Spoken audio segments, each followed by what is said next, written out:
Good morning, welcome to another video with a guy and his projects. Today we are working on this 2001 F250 again. We got a lot of work to do on this truck, so you'll see a few videos coming up in addition to the ones already posted. We are still working on the other vehicles little by little. They just are in much better shape than this truck is right now. So you're seeing less of those, more of this, but that'll change as we go. So keep watching, make sure you stay subscribed, and continue on. So we live in the Phoenix area, the greater Phoenix area, and it gets hot out here in the summer, right? I mean, today it is July something. I actually have no idea what day, but it's July, and it is 6:45 in the morning right now, and my thermometer says it is 94 degrees in this garage. So I don't know if you can see the sweat already. It's stupid, it's hot. So what we're doing today is what they call the Max AC mod on this truck.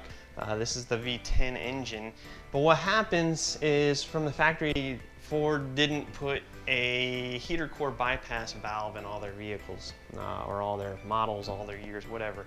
And this is one that's included in that group of not having a heater bypass. So I'm going to put in a bypass valve on that heater core to shut off the flow of hot coolant while the AC is in the max position, and Max AC mod. And that will hopefully help the air come out a little bit colder because it's not getting warmed up by that heater core. That's the theory. It's yet to be proven in my mind. We're going to find out today though. So what do we have? You can buy various different valves. There's a couple other guys on YouTube that bought some from a Ford Ranger. There's others that are built just for these trucks. You can do whatever you want. They're all going to do about the same thing. I actually went to dieselsite.com. They did not help me out in any way of this video other than supplying the part that I purchased.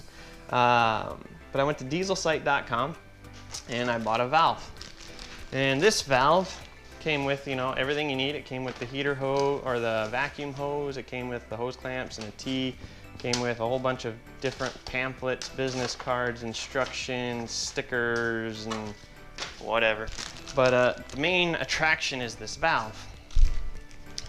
So what this valve is going to do, is you're going to put it in line with one of your heater hoses. It says it doesn't matter, which is true, because if you shut off flow, you shut off flow.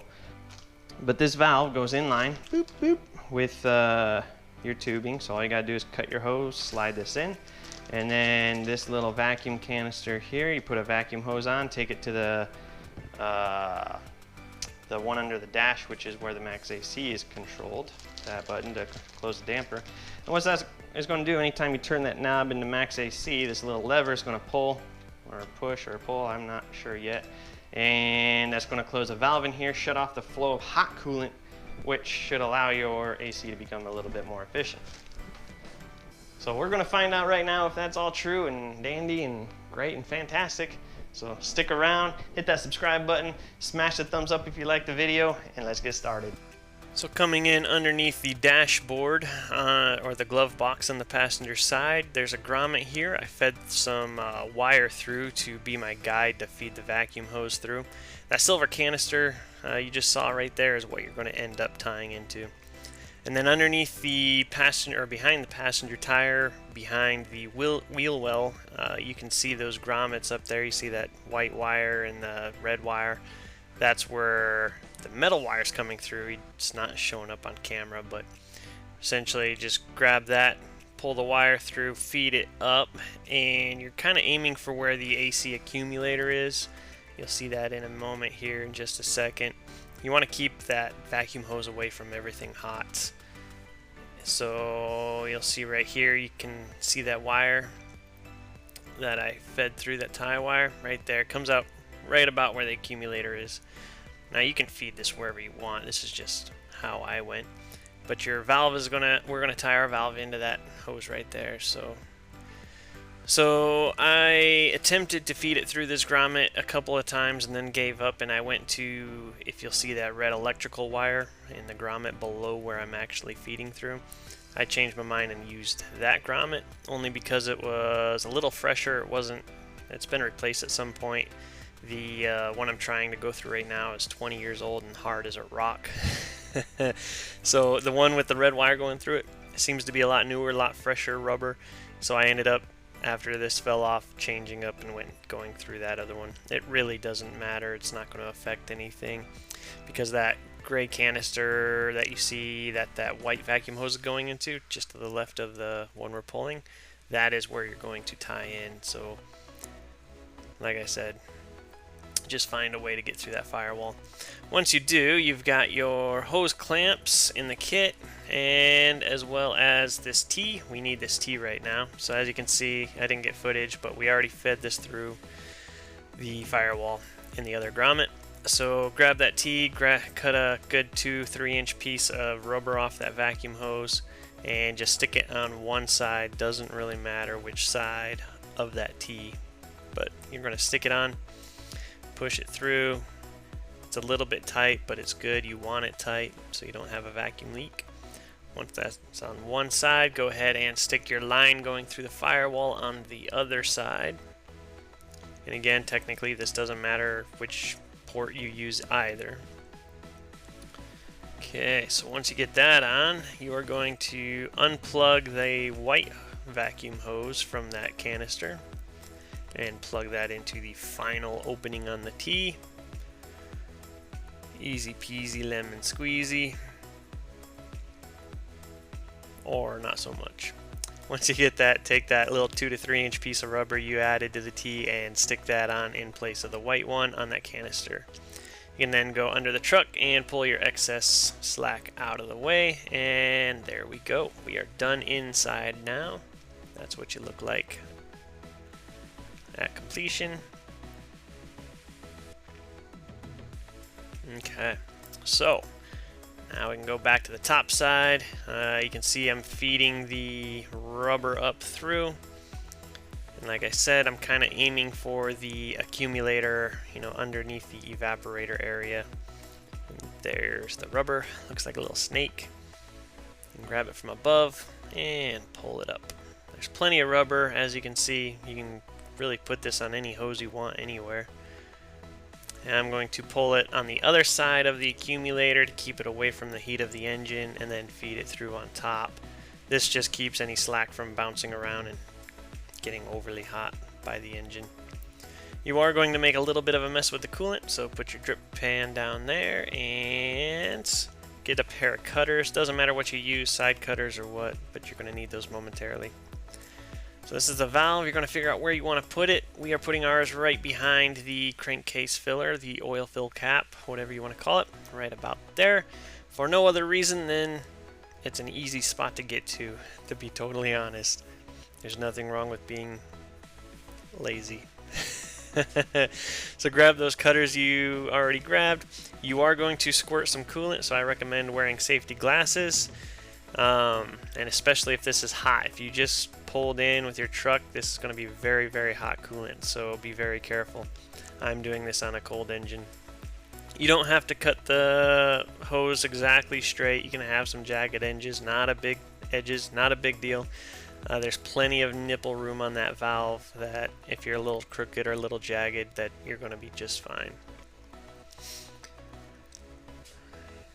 Right, you're dripping that Hulk looking fluid down the engine, of course, which will smoke later. Do not be surprised if your engine starts smoking after this mod for just a few minutes as it burns off.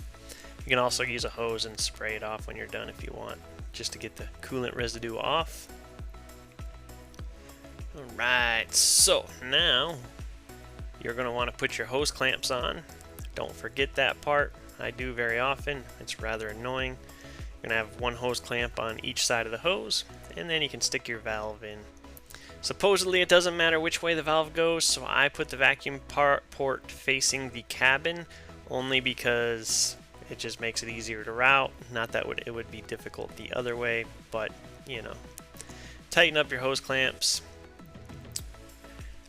And if you'll notice, I'm taking this this hose and I'm going to wrap it around the crankcase filler. That's also just because the hose was sitting right on top of the valve cover previously. This will just give it a little bit of tension to hold it up, off, and in the air by itself rather than rubbing on the crankcase or the valve cover and wearing itself out over time. So once you get this stuff tightened, you don't have to crank it down, it's just plastic. Now I'm just going to twist this hose over just so it's not an awkward twist, so it's a natural twist with the hose going around that crankcase. And as you can see, we have plenty of slack, plenty of room, so I'm not worried too much. Route your vacuum hose how you think you're going to be, so you have a measurement of where to cut. And give yourself a little extra, of course. Cut it with whatever you got and plug it into the vacuum port, the nipple. I mean, at this point, you're pretty much done, guys. Now you just got to test it out, really. So I wired this in, depending on where you put it. Where I put it, it's going to be only pulling that valve closed when we are in the actual Max AC mod. And, I mean, of course, you got to touch it with your fingers and make sure it works. So now we're going to go start up the truck. So you're on a spring mount for the camera. I apologize. You're going to be doing a lot of bouncing. It's not the truck bouncing, it's the camera. So as you can see, we first turned it on, the AC was off, so the valve let loose. And then we're going to turn it into the Max AC mode. The dial on the inside right there, and it's going to pull that valve closed, theoretically stopping the flow of coolant into the heater core. So it works. And then of course you test it a couple times, turn it back into regular AC or off, the valve comes out, and put it back in Max AC again, and it closes again. Very good. It all works. I love it when something works. So very easy job to do, guys. I think pretty much anybody can do it in their front yard. No big deal. Not a lot of stress. And it looks pretty too. You can see the smoke from the coolant burning off. Don't be scared. It burns off quick. Shoot. Yeah, it scared me for a minute when I was in person at the time. Alright guys, so we just finished what is called the Max AC mod. Pretty much all it is just taking well, essentially it's a heater bypass valve. So you bypass the heater core while your AC setting is in the Max AC position. That's the only position that it'll bypass the heater core in, is if you are in that Max AC. So what it does though is, so your heater core and your AC evaporator are in line in the same ductwork essentially. So when you have your AC running, it's cooling that air over the evaporator, blowing it through the ductwork, but then it hits that heater core and it warms it right back up before it gets to the diffuser vents to hit your face and cool you off. So I mean, it's not a direct hit, there's a door and whatnot, but theoretically it is warming it up, and you can tell that if you ever get under your passenger side and put your hand next to the vent down on the floor, you can feel that heat blowing. So by putting in that heater bypass valve, essentially what you're doing is you're cutting off the flow of refrigerant. You're cutting off the flow of coolant, antifreeze, or whatever you want to call it, to the heater core. Now that fluid's still flowing through your system, it just doesn't go through your heater core, which allows your AC to be more optimized. Does it work? So we did this about a month ago, okay? I put in this valve. You're watching this video. I finished the install. I haven't edited the footage. Now today I'm finally editing the footage, and I'm trying to do these videos in such a way where I do my outtake a while after the install, because then I can tell you, hey, was it worth it? Is it working? Is it helping? And I'm going to say that this, yes, okay, it's helping. It's not what I was hoping. I was reading these reviews online of people going, oh, my AC's blowing at 40 degrees, which in this truck I'm starting to think is not possible. The Sentra, absolutely. The Chrysler, absolutely. It blows at 40 degrees, no problem whatsoever. This truck, I cannot get that cold. Nothing I do can get that AC that cold. Maybe I'm doing something wrong. Maybe I'm not. I don't know.